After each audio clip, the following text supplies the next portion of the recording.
Hermann von Pückler-Muskau war das älteste von 5 Kindern des Grafen Ludwig Karl-Hans Erdmann von Pückler und der Gräfin Clementine von Callenberg. Pückler wuchs mit 3 Schwestern in der Herrschaft Muskau auf. Sein Bruder starb in der Kindheit an der Ruhr. Hermann Pückler stammte somit aus der Verbindung zweier Adelshäuser. Seine Mutter, Gräfin Clementine, war die Erbtochter der sächsischen Standesherrschaft Muskau. Gerade 14-jährig wurde sie von ihrem Vater an den 30-jährigen Grafen Ludwig von Pückler verheiratet. Er stammte aus einer alten schlesischen Familie, die auch im preußischen Branitz bei Cottbus ansässig war. Hermann, der Sohn von Clementine und Ludwig, wurde der spätere Fürst von Pückler-Muskau. Hallo und herzlich willkommen zu meinem neuen Video. Schön, dass ihr wieder alle mit dabei seid. Heute besuche ich die Stadt Bad Muskau und speziell in diesem Video möchte ich euch gern den Fürst-Pückler-Park und das neue Schloss etwas genauer vorstellen. Bei den Muskauer Schlossanlagen handelt es sich um einen Komplex mehrerer Gebäude. Diese sind über ein großes Areal im Landschaftspark verteilt. Der Gebäudekomplex besteht aus dem Neuen Schloss, dem Alten Schloss oder Rentamt bzw. Amtshaus, dem Gartenpalais, dem Marstall mit Schlossvorwerk und der Orangerie.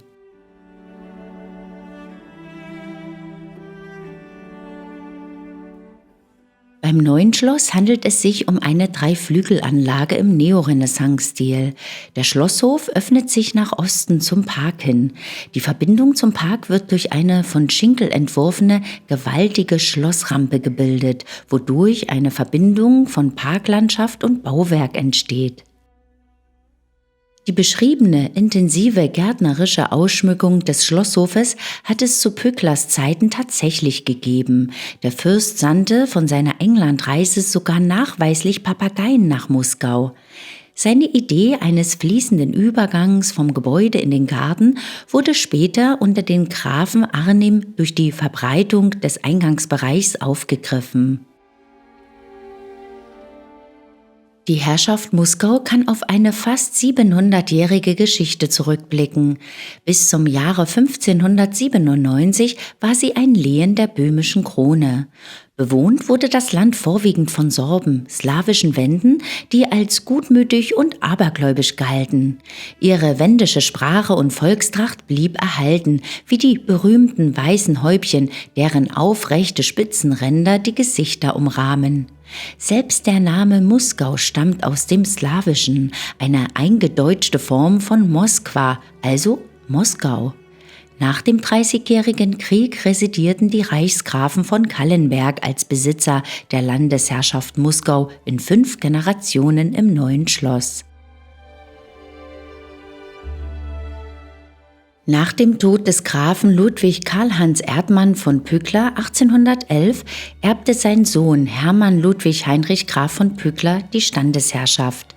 Er verkaufte diese 1845 an die Grafen von Hatzfeld sowie den Grafen von Nostitz und zieht sich mit seiner geschiedenen Gattin Lucy auf den Familiensitz der Pücklers in Branitz zurück.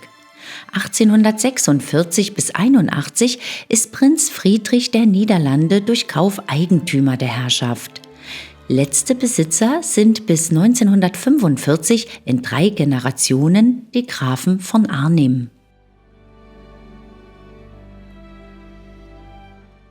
Pückler immatrikulierte sich 1800 zum Studium der Rechte an der Universität Leipzig, brach das Studium jedoch frühzeitig ab. Nach Muskau steht ihm nicht der Sinn, er will sich in der Welt umsehen. Er beschließt eine Bildungsreise, und zwar eine, die er nicht als privilegierter Spross des Hochadels unternimmt, sondern als Mensch wie andere Menschen auch. Er will sich den Wind um die Nase wehen lassen, wie er gerade weht. Über Jahre auf sich allein gestellt, durch Österreich, Deutschland, die Schweiz, Italien und Frankreich reisend, bilden sich hier die Grundzüge Pücklerschen Lebens und Wesens heraus, die Lust an der Welt in all ihren Facetten und sozialen Schattierungen. Auf Reisen entdeckt er die Landschaft und die Gartenkunst als sein eigentliches künstlerisches Metier. 1835 veröffentlicht Pückler das Tagebuch dieser Reise unter dem Titel Jugendwanderungen. Pückler, für jederlei Luxus anfällig, steigt auch gleich im besten Hotel ab, im Blauen Hecht. Aber dann besinnt er sich, schon beginnt ihm das Geld wieder knapp zu werden und er wird sparsamer. Den ersten Teil der Reise über Zürich, den Gotthard bis Mailand und zurück in die Schweiz legt er zu 2/3 zu Fuß zurück. Reisebegleiter dabei ist ein junger deutscher Arzt, der sich ihm angeschlossen hat. Mit Dr. Müller, einem Duzfreund, diskutiert Pückler beim Wandern über Religion und Natur, was die beiden nicht daran hindert, auf dem Rückweg in den Berner Alpen waghalsige Klettertouren zu unternehmen. Leider muss der neu gewonnene Freund schon bald nach Deutschland zurückkehren. Nie wieder hat Pückler von ihm gehört. Erst nach Erscheinen seines ersten Buches, der Briefe eines Verstorbenen, erhält er 1831 einen Brief aus Bremen. Der 80-jährige Dr. Müller hat die beiden ersten Bände gelesen und, obwohl sie anonym erschienen, sofort erraten, dass sie wohl vom einstigen Reisebegleiter seines Sohnes stammen. Der Sohn, teilte er nun mit, ist schon als Arzt des französischen Hospitals in Bremen während einer Epidemie gestorben.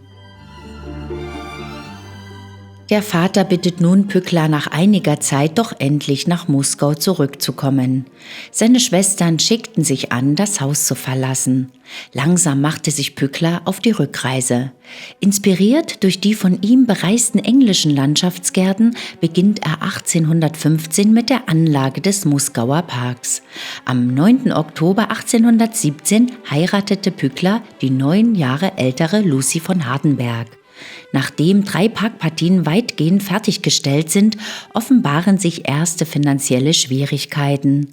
Lucys Vorschlag folgend lassen sich die Pücklers scheiden.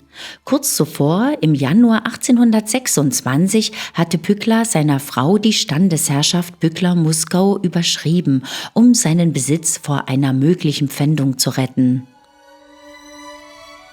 In Pücklers Erinnerungsalben heißt es: Meine Stube im Muskauer Schlosse im Jahr 1832, das ich fast ganz in Muskau zubrachte und darin mein Gartenwerk schrieb.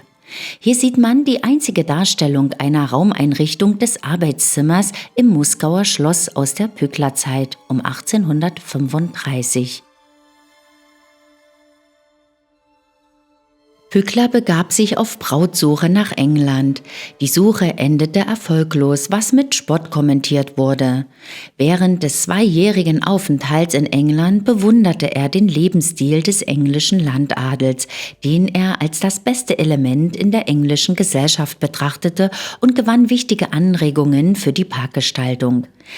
Dennoch kritisierte er in den Briefen an seine Frau Lucy mit scharfen Worten die Vertreibung der Landbevölkerung in Irland durch englische Adlige, die dort die Schafzucht intensivierten.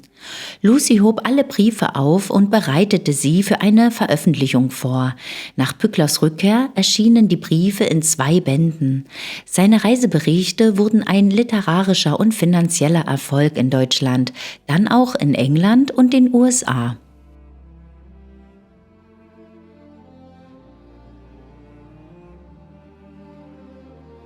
Eine Neuverheiratung, die aber nicht zustande kommt, soll die Finanzlage verbessern.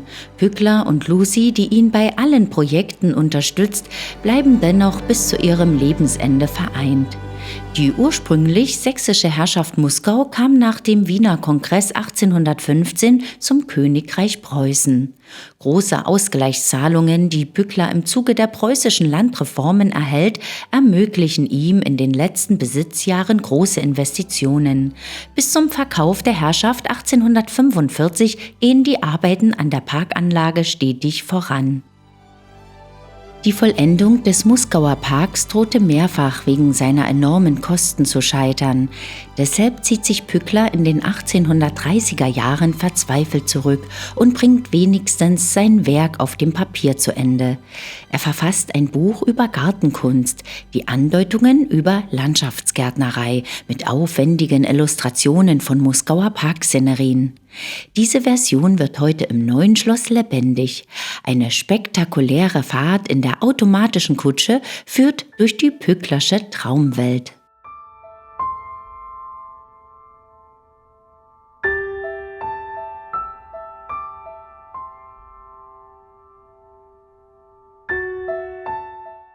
So alt die Decke der Historischen Bibliothek auf den ersten Blick erscheinen mag, so stellt sie doch eine Neuschöpfung dar.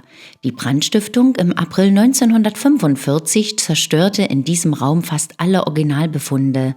Fotografien, die um 1920 aufgenommen wurden, dienten als Vorlage für die Nachbildung. Die historische Stuckdecke entstand in der Mitte des 17. Jahrhunderts, als Kurt Reinecke von Callenberg ab 1646 umfangreiche Baumaßnahmen am Muskauer Schloss veranlasste. Bereits 1647 konnte die repräsentative Hofstube genutzt werden. Als Landvogt der Oberlausitz war Kurt Reinecke auch für den Wiederaufbau der im Dreißigjährigen Krieg zerstörten Bautzener Ortenburg zuständig. Dort schmückten Italiener mit ihrer Werkstatt den Audienzsaal aus. Wahrscheinlich fertigten sie auch den Raumschmuck der Muskauer Hofstube, der späteren Callenberg-Pücklerschen Bibliothek. Ob die Stuckdecke bereits damals farbige Malereien erhielt, ist nicht nachweisbar. Die auf den Fotos um 1920 überlieferten Wappendarstellungen geben die Formensprache des Historismus wieder. Die Darstellungen in den Deckengemälden dokumentieren die Besitzer der Herrschaft Muskau von der Mitte des 14. Jahrhunderts bis 1846. Das Wappen der Familie von Arnim ist an der Westwand angebracht. Es ist zu vermuten, dass bei der Entstehung der Decke im 17. Jahrhundert hier das Callenbergsche Wappen prangte. Pückler vertrat liberale Positionen und stand den preußischen Reformern um den Freiherrn von Stein nahe. So plädierte er für eine Selbstverwaltung auf kommunaler Ebene. Der preußischen Armee blieb er verbunden. Bereits vom Dienst entbunden, war Pückler zum Generalmajor aufgestiegen. Er wurde 1863 zum charakterisierten Generalleutnant ernannt. Als solcher gehörte er im Deutschen Krieg dem Hauptquartier König Wilhelms an. Eine Teilnahme am Deutsch-Französischen Krieg von 1870 blieb dem 85-Jährigen allerdings verwehrt. Da er sich mit der Anlage seines Parks in Muskau finanziell übernommen hatte, verkaufte er 1845 die Standesherrschaft Muskau. Er zog auf sein Erbschloss Branitz bei Cottbus. Den Erlös aus dem Verkauf von Muskau verwendete er, um das Schloss Branitz unter starkem Einfluss von Gottfried Semper umbauen zu lassen und um erneut einen Landschaftsgarten nach englischem Vorbild anzulegen. Bis zu seinem Tod im Jahr 1871 widmete er sich der Schriftstellerei. Er war der erste deutsche Schriftsteller, der Papier für Durchschläge benutzte. Pückler pflegte enge Beziehungen zu König Wilhelm I. und seiner Frau Augusta. Er war ein gern gesehener Gast und Gesellschafter bei dem späteren deutschen Kaiserpaar, begleitete sie oft nach Baden-Baden zu Kur, tauschte mit ihnen Geschenke aus und gratulierte ihnen brieflich zu Geburtstagen. Pücklers Nähe zum preußischen Hof hatte vor allem Prestigegründe, denn der preußische König Friedrich Wilhelm III. Hatte ihn 1822 in den Fürstenstand erhoben. In Prinz Wilhelm und seiner Frau Augusta fand er Unterstützer und unternahm 1843 die Leitung von Park Babelsberg.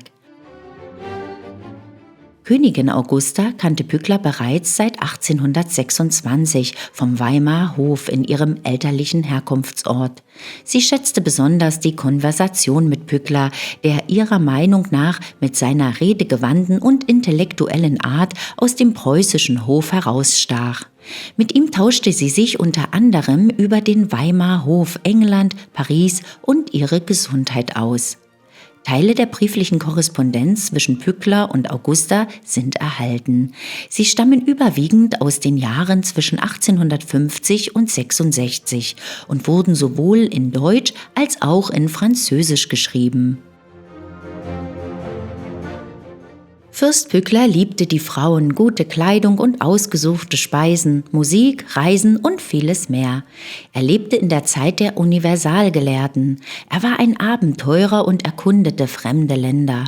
Daraus entstand nicht nur seine Faszination für Industrialisierung und dem damit einhergehenden gesellschaftlichen Fortschritt, er entflammte auch auf einer seiner Reisen für den Orient. Pückler war ein Exzentriker. Überliefert ist auch, dass er mit einem Ballon fuhr oder in London in einer Glocke auf den Grund der Themse tauchte.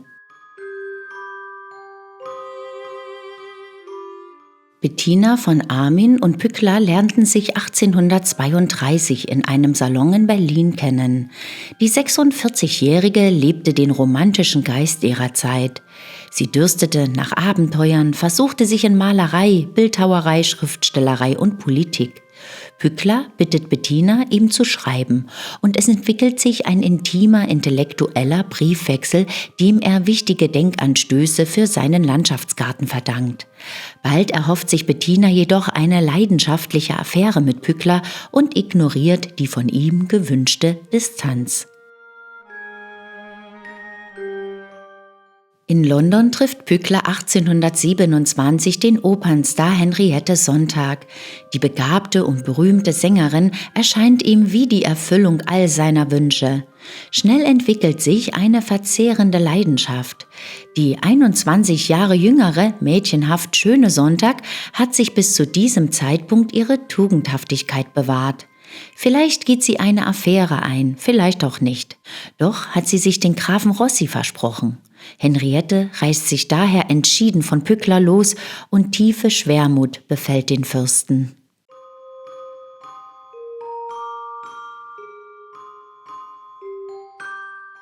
(1837) kauft Pückler auf dem Sklavenmarkt in Kairo, nicht ungewöhnlich zu dieser Zeit, mehrere Mädchen.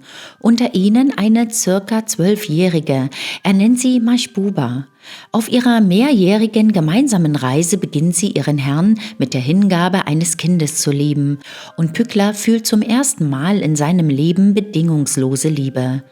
Als sie schließlich Muskau erreicht, sind die Tage des Mädchens jedoch gezählt. Mahbuba ist schwer krank. Trotz deutlicher Hinweise des Arztes reist Pückler zu Lucy nach Berlin. So bleibt Mahbubas letzter Wunsch unerfüllt. Bei ihrem Tod wollte sie ihn bei sich wissen.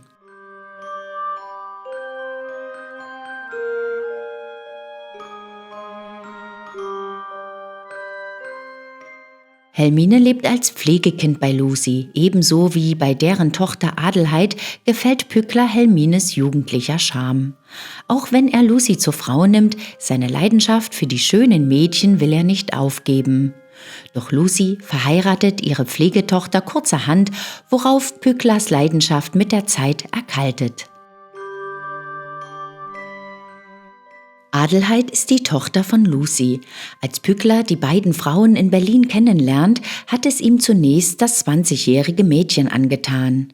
Zur Überraschung der Berliner Gesellschaft heiratet Pückler die Mutter. Nach seiner Hochzeit macht er jedoch Adelheid weiterhin den Hof und sie genießt die Schmeichelei. Er beschreibt ihre Schönheit als außerordentlich lustig, dass man oft gar nicht weiß, was man darüber denken soll.